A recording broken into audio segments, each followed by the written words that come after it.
여러분 안녕하십니까? 2월 17일 목요일 광주 MBC 뉴스투데이 시작합니다. 먼저 오늘의 주요 뉴스입니다. 20대 대통령 선거운동이 본격화된 가운데 국민의힘 윤석열 후보가 적극적인 호남 구애 전략을 펼치고 있습니다. 민주당과 정의당도 지역 발전을 위해 호남의 지지를 호소하고 있습니다. 코로나19 확진자가 폭증하고 있는 가운데 증상이 악화된 환자들이 제대로 관리되지 않고 있다는 지적입니다. 코로나에 따른 사회적 거리두기 수칙이 다소 완화될 거란 전망이 나오면서 소상공인과 시민들의 반응이 엇갈리고 있습니다. 광주시가 아파트 위탁 관리 과정에서 발생하는 회계 운영 난맥상을 뿌리 뽑기 위해 전수조사에 나서기로 했습니다. 코로나 재택 치료가 끝난 뒤에도 가슴 통증 등 증상 악화를 겪는 시민들이 발생하고 있습니다. 하지만 확진자의 급증으로 사후 관리가 제대로 되지 않고 있어 대책 마련이 시급하다는 지적입니다. 보도에 김영창 기자입니다. 코로나 확진으로 재택 치료를 받은 10대 고교 운동선수. 마땅한 치료도 받지 못한 상태에서 치료가 끝났고 일주일 뒤 심한 가슴 통증이 시작됐습니다. 해당 선수를 관리하는 감독은 혹시 모를 코로나 후유증인가 싶어 질병청과 보건소에 수차례 연락을 시도했습니다. 하지만 서로 담당자가 아니라며 전화를 넘기길 수차례였습니다.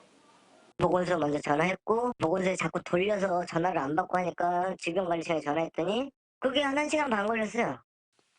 최근 해당 감독은 코로나 해제 후 통증을 호소하던 10대 제자가 숨져 똑같은 상황이 반복될까 가슴이 철렁 내려앉았습니다.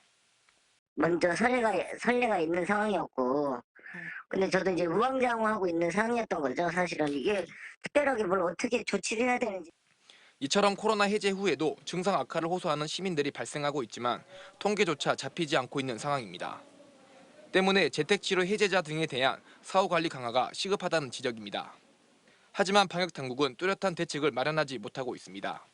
최근 코로나 확진자가 폭증하고 있어 의료 인력 한계로 제대로 된 대응을 할 수 없기 때문입니다.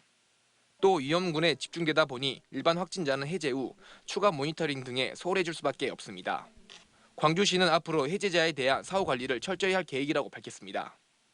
만약에 증상이 발현됐을 때 갈 수 있는 그 119라든지 자치구 이런 지원 시스템, 상담 시스템을 갖춰놓고 지원 요청을 하도록.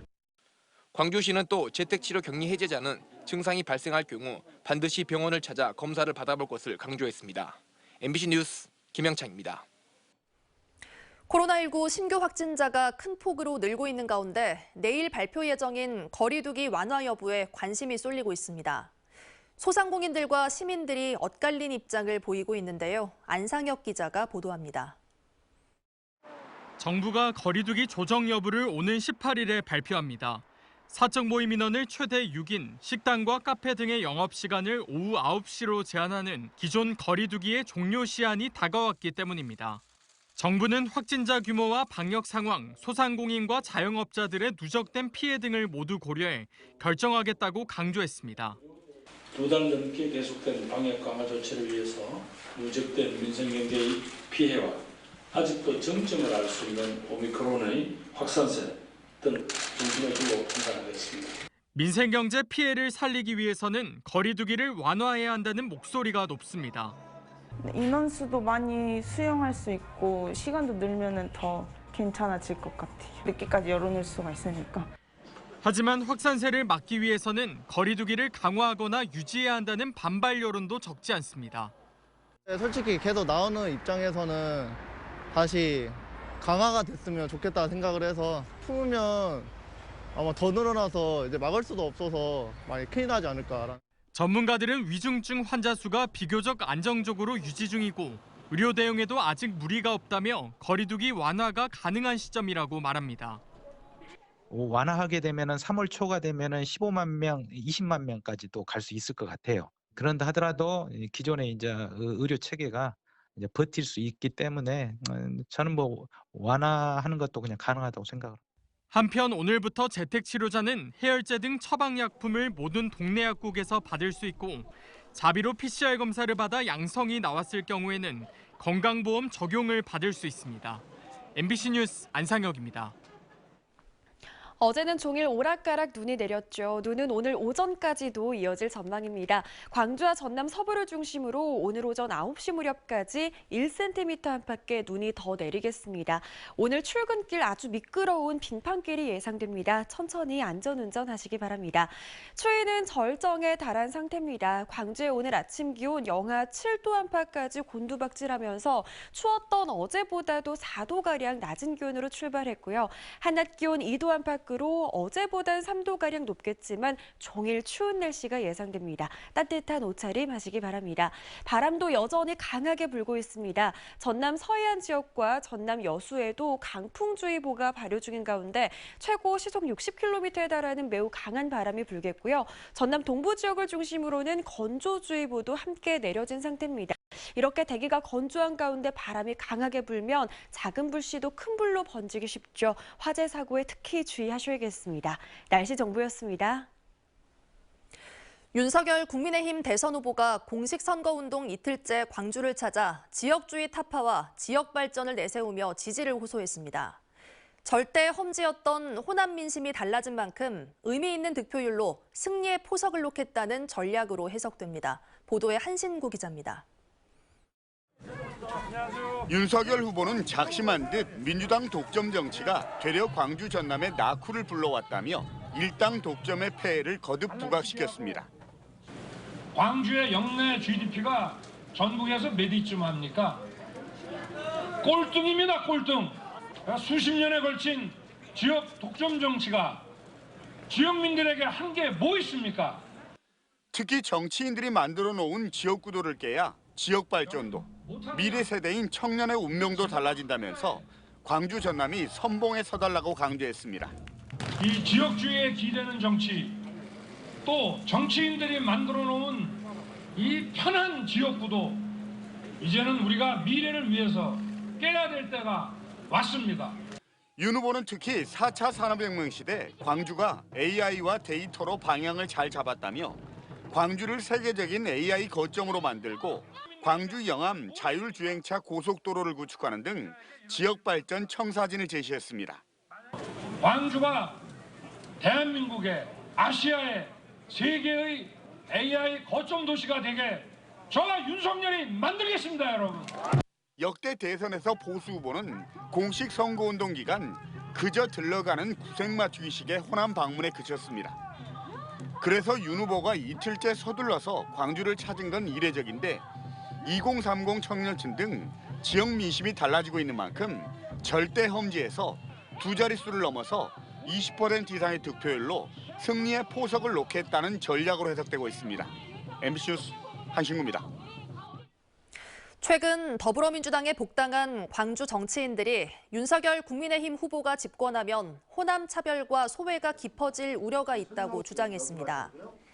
이들은 윤 후보가 여전히 낡은 기득권 지향적, 냉전적인 태도에서 벗어나지 못하고 있다며 이같이 주장했습니다. 또 이재명 후보가 준비된 대통령으로 풍요롭고 공정한 시대를 열어갈 것이라며 다시 한번 광주의 위대한 결단과 선택을 보여달라고 호소했습니다. 유세용 버스에서 사망사고가 발생한 국민의당이 호남에서도 안철수 후보의 선거운동을 중단했습니다. 국민의당은 어제부터 선거운동원과 유세용 버스 차량을 이용해 광주 전남북 전역에서 유세 활동을 벌일 예정이었지만 일정을 전면 중단했다고 밝혔습니다. 일단 사고 수습에 전력하고 선거운동 재개 여부를 결정할 방침입니다. 지난 15일 충남과 강원 지역 국민의당 안철수 후보의 유세 차량에서 운전기사들과 선대위원장이 의식을 잃은 채 발견돼 병원으로 옮겨졌지만 숨지거나 의식불명 상태입니다. 정의당 심상정 대선 후보가 광주에 이어 어제는 전남에서 호남 지역 표심 공략에 나섰습니다.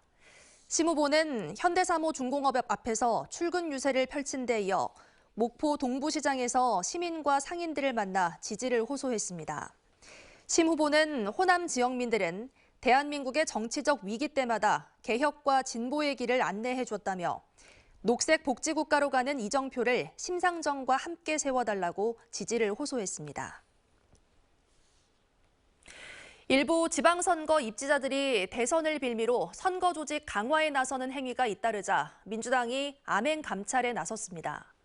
대선에 집중하자는 취지지만 국회의원들의 지역구 관리 능력에 평가용인 것으로 확인됐습니다. 양현승 기자가 보도합니다. 대통령 선거 공식 선거운동 첫날, 광주 전남의 정치인들은 광주 5.18 민주광장 선대위 출정식에 모였습니다.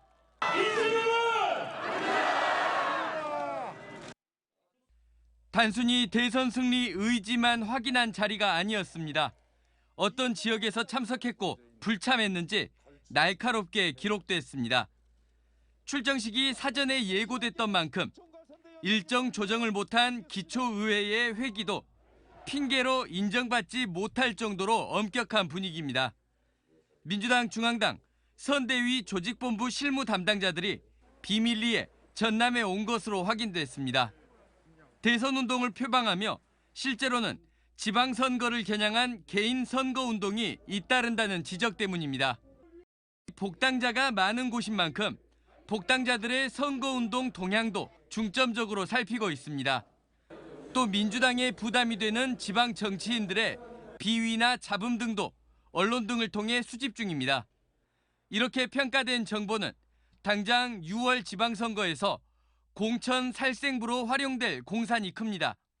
민주당은 지역별 현역 선출직과 복당자 등의 대선 선거운동 공헌도를 국회의원의 지역구 관리 능력으로 판단하고 8월로 예정된 국회의원 중간평가에서 하위 20%를 분류할 때 핵심 자료로 쓸 방침입니다. MBC 뉴스 양현승입니다.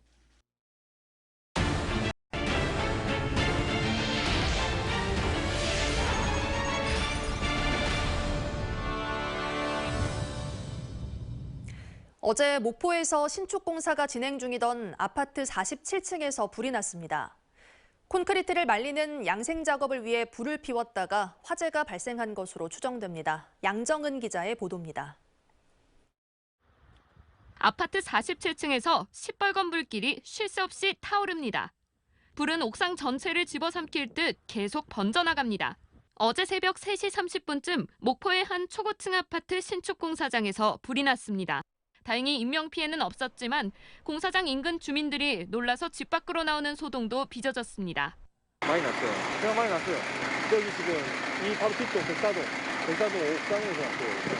전체가 답답하더라고요. 현장 지금 말로는. 소방차 10여 대가 신고를 받고 출동했지만 불이 난 곳이 47층이어서 화재 진화에 어려움을 겪었습니다. 아파트가 준공전이라 임시 소방시설밖에 없어서 소방대원들은 직접 건설용 승강기를 타고 올라가 불을 꺼야 했습니다.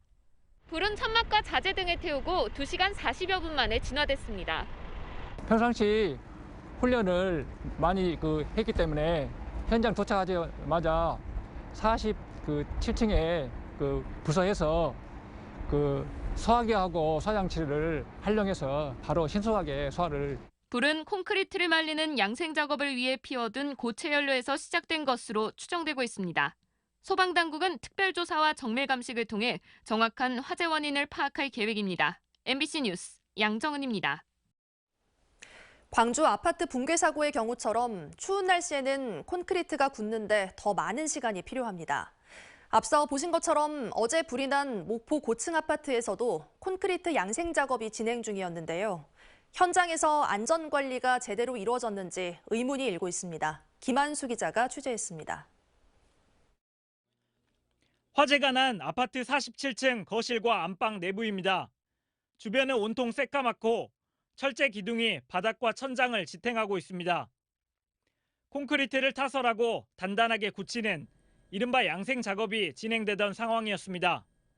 영하권의 날씨에 콘크리트가 잘 마르지 않기 때문에 현장에선 고체 연료로 불을 피워 내부 온도를 인위적으로 높이는 작업이 이뤄집니다.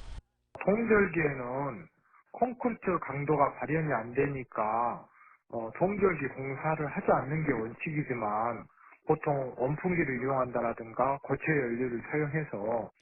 아파트 시공사 측이 콘크리트를 타설한 것은 그제 오후 5시쯤. 쌀쌀한 날씨에 47층 공사 현장에서는 60여 개의 고체 연료가 사용됐습니다. 119에 최초 화재 신고가 들어온 것은 새벽 3시 29분. 신고자는 공사 관계자가 아닌 외부에서 불길이 치솟는 모습을 본 시민이었습니다. 하지만 현장 작업 일지에는 오후 6시부터 안전관리자 등 3명이 3시간 간격으로 현장을 확인했다고 되어 있습니다. 이에 대해 공사관리단은 안전관리자 등이 3시 10분쯤 불을 발견했지만 자체 진화에 나서느라 미처 신고를 하지 못했다고 밝혔습니다. 목포시는 시공사 측에 안전진단 검사를 지시했습니다. 당해 감리자로 하여금 정확한 화재 원인을 규명하고 또한 구조물의 안전이 중요하기 때문에 구조물 안전진단을 실시하는 등.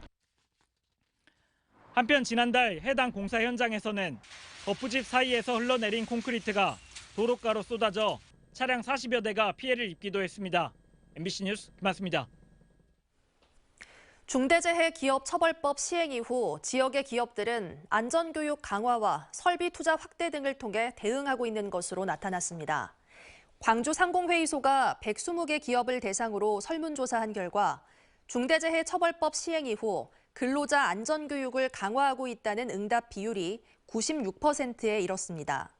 또 기업체의 절반꼴로 시설 보완 등 설비 투자를 강화하고 있다고 답했고 안전 컨설팅 등을 통해 대응한다는 비율은 25%를 기록했습니다. 광주시가 아파트 위탁 관리 과정에서 발생하는 회계 운영 등의 비리를 뿌리 뽑기 위해 전수조사에 나섭니다. 광주시는 위탁 관리 형태로 운영 중인 아파트 500여 개 단지를 대상으로 부정이나 비리 의혹이 있는지 집중 조사하기로 했습니다. 이번 전수조사에서는 4대 보험료와 퇴직금, 연차 보상비 등의 회계 처리와 운영 실태가 집중 점검될 것으로 알려졌습니다. 이에 앞서 정의당 광주시당이 아파트 위탁과세의 비리에 대한 제보를 받은 결과 한 달여 동안 27건이 접수됐습니다. 진도군이 오는 5월 진도항과 제주항을 연결하는 여객선 취항을 앞두고 관광객 유치 준비에 박차를 가하고 있습니다. 진도군은 진도항에서 제주항 여객선 취항에 따른 TF팀 보고회를 개최하고 관광과 숙박, 식당과 교통대책 마련에 나서고 있습니다. 시월드 고속페리는 600억 원을 투입해 승객 606명과 차량 86대를 선적할 수 있는 3,500톤급 산타모니카호를 건조해 이 항로에 취항시킬 예정입니다. 지난해 전남 지역의 수산물 생산액이 사상 처음으로 3조 원을 돌파했습니다. 국가통계포털 어업생산 동향에 따르면 지난해 전남 지역의 수산물 생산이 192만 톤, 3조 746억 원으로 전국 생산량의 58%, 생산액의 39%를 차지했고 생산량으로만 보면 다른 15개 시도 합계량보다 많습니다. 품목별로는 어류가 1조 1,200억여 원, 폐류는 8,600억여 원, 해조류는 6,300억여 원을 기록했습니다. 눈은 오늘 오전까지도 이어지겠습니다. 광주와 전남 서부를 중심으로 오전 9시까지 1cm 안팎의 눈이 더 내리겠습니다. 오늘 출근길은 아주 미끄러운 빙판길이 예상됩니다. 천천히 안전운전 하셔야겠습니다. 추위는 절정에 달했습니다. 오늘 광주의 아침 기온 영하 7도 안팎까지 곤두박질하면서 어제보다 4도가량 낮은 기온으로 시작했고요. 한낮 기온은 2도 안팎으로 어제보다 3도가량 높겠지만 그래도 춥겠습니다. 종일 따뜻한 옷차림 하시기 바랍니다. 서해안 지역과 전남 여수를 중심으로는 강풍주의보도 함께 발효 중입니다. 바람이 강하게 불면서 더 춥게 느껴지겠고요. 전남 동부 지역을 중심으로는 건조주의보가 내려진 상태입니다. 건조한 날씨 속 화재 사고 나지 않도록 각별히 주의하시기 바랍니다. 대부분 아주 추운 날씨로 시작하고 있습니다. 담양 영하 8도 안팎 보이고 있고요. 화순도 영하 7도 안팎에서 시작합니다. 한낮 기온 영하 1도에서 2도 분포로 낮 동안에도 추운 날씨가 이어지겠습니다. 무안 영하 7도 안팎으로 시작해 한낮 기온 영하 1도로 종일 영하권에 머물겠습니다. 곡성은 영하 10도를 밑돌고 있습니다. 한낮 기온은 2도 안팎으로 일교차가 크겠습니다. 바다의 물결은 전해상에서 최고 4m로 높게 일겠습니다. 금요일인 내일 낮부터는 기온이 올라서 추위가 풀리겠지만 토요일 또다시 눈비가 내리면서 일요일 다시 추위가 찾아올 전망입니다. 들쑥날쑥한 기온 변화 염두에 두시기 바랍니다. 날씨 정보였습니다. 이상으로 뉴스 마칩니다. 시청해주신 여러분 고맙습니다.